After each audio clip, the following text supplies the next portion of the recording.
Are you puzzled, perplexed, not quite sure what the best thing to do is? Know in your heart, God has it in hand. It's not dependent on what you do. It's dependent on who He is. Wonderful and loves us. That's what matters. So you ease off. You're almost blasé. You might make the wrong move, you might make the right move. But by the grace of God, it'll be a blessing. Not because of our brilliance, but because of who He is. Our God, our Dad, loves us. Thank you, Heavenly Dad. Yes, I see. I feel this in relation to the previous recording here, the one just before it, just before this one, that, and indeed with all that we do and say, it's dressed with an uncertainty that you could say should generate, most reasonably, a humility as opposed to a dogmatism. But in order to act, we use dogmatism to act at all, else we would eternally be on the frontier of coming to a conclusion, but knowing we've never safely arrived, or at least suspecting, and that suspicion prevents us from acting. Then our thoughts would, far from generating life, would forestall it, always, and there'd be no life at all. So we can see the problems of extreme dogmatism that we come across, especially in strongly religious people. And not only them, but certain types of strongly philosophical people who, there is no God, certainty, which is as unreasonable as saying there is God, certainty, because certainty is not it's an imagination that we reach out to in trust. This is what had happened. It's past, it's fixed, it's definite. And then you find, of course, it wasn't. It was historicity. It was misinterpreted, misunderstood, misseen, misrecorded. You name it. It was a lie. Oh, you mean it never really happened? Well, no, that's right. Not like that anyway, not quite. Because so-and-so, you see. Oh, yes.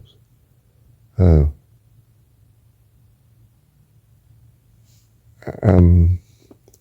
We need a measure of conclusion, dogmatism, to act, or at least acting suggests a dogmatism, that I'm right and therefore I'm going to do so and so.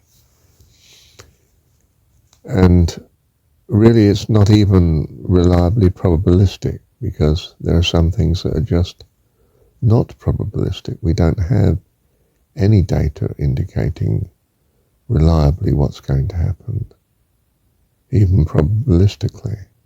It's just purely uncertain, or at least there's enough uncertainty in it to damn even the usefulness of hypothetical probabilities.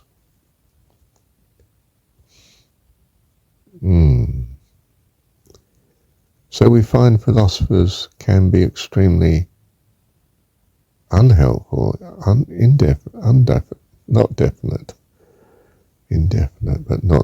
anyway. Not definite, I'll settle on. simply tell you, well, it could be so and so, and it could be something else, and it depends how you look at it, and we're not clear on what the most useful way of defining the words is anyway, to communicate what we're dealing with here. And so we sort of are left with a bewildering fog or chaos to look at. We can't see the structure. Indeed, there may be no structure. You know, we may, like modern atomic theory, dream up ideas where things are random. Because you're never sure things are random. It may just mean that you can't see the structure yet. There is a structure there, but you haven't found it.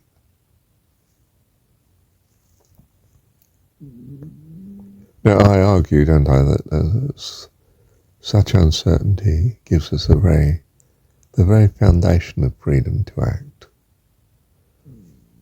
We now tend to act according to what we hope for, which is,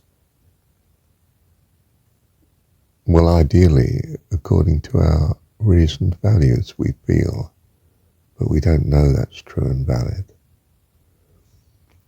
Indeed, our appreciation of the child, as adults, we appreciate children, in that we take for granted that they're not au fait yet with understanding and reasoning and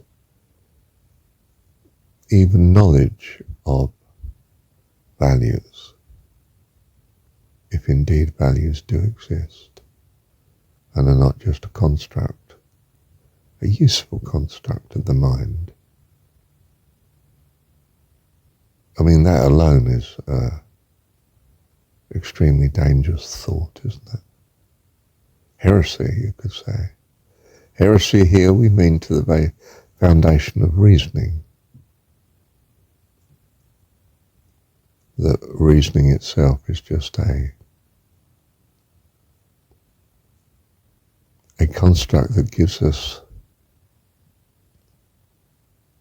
a feeling of certainty sufficient. Certainty, well, understanding, a feeling of understanding enough, should I say, to actually then act. For if we don't act at all, then we are dead, and we don't appreciate that situation at all. We tenaciously hang on to actions. Now, some religions, especially like Buddhism and so on, greatly value inaction. You know, you're to sit and meditate in stillness, eyes shut, ears shut, mind shut to some extent, although that's arguable whether you should be emptying the mind or focusing the mind. Indeed, there is an argument that in Buddhism that the very focusing of the mind in the end, you focus it so narrowly, in effect, it's stopped. And the stopped mind is no mind at all, of course. It's not thinking.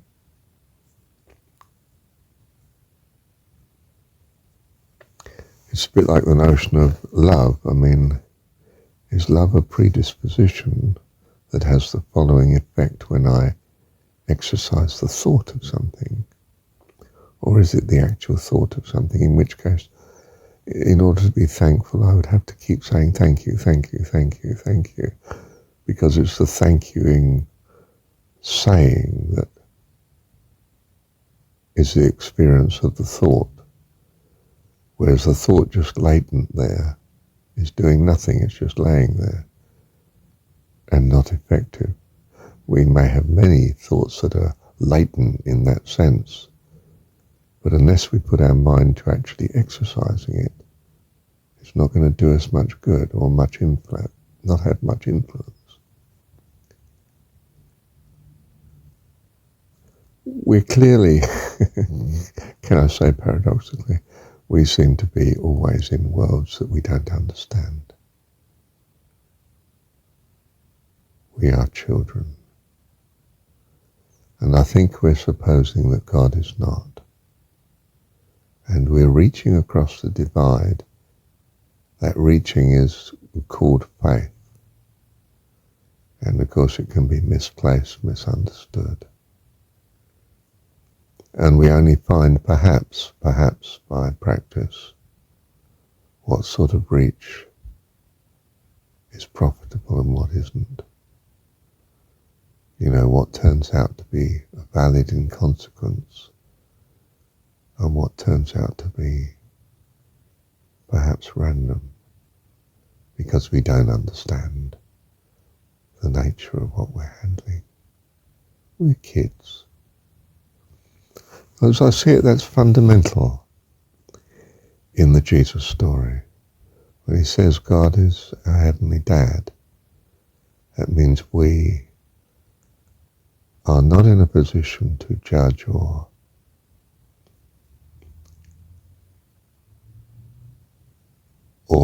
appreciate the goodness of God.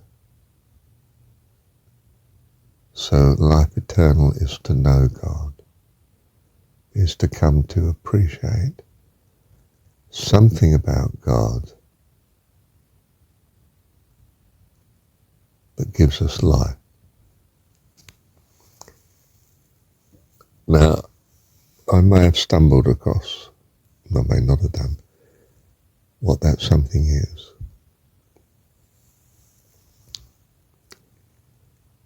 That we need not so much certainty, but a level of faith to move forward into action. And without such there is no action, and that is death. Action is something that is premeditated in one period of time, a state in another, and if it reliably comes about, more or less, we appreciate such as a change that we value, and that this is life. Where this breaks down, the continuity of such vanishes,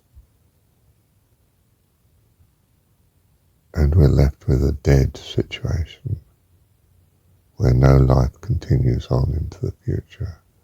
But the life is in some sense action, and action that's premeditated.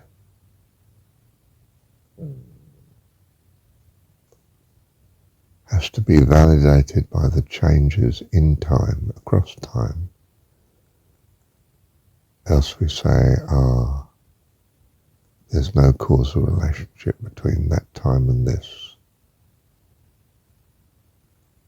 But what's happening now is simply a consequence of current causes and conditions, not a consequence of your premeditation from the past. We are at the mercy of circumstances instead of intention. And faith, spiritual or religious faith, seems to be purposed to overcome this problem. I don't know, but I do know what I value, and I act accordingly. Given what I think the causal relationships are. But thinking what the causal relationships are is not in itself enough. I must impose on that values to choose which one I would prefer, and then act in accordance with such. So that faith is the very catalyst of life, true life. And to trust in God is to have faith in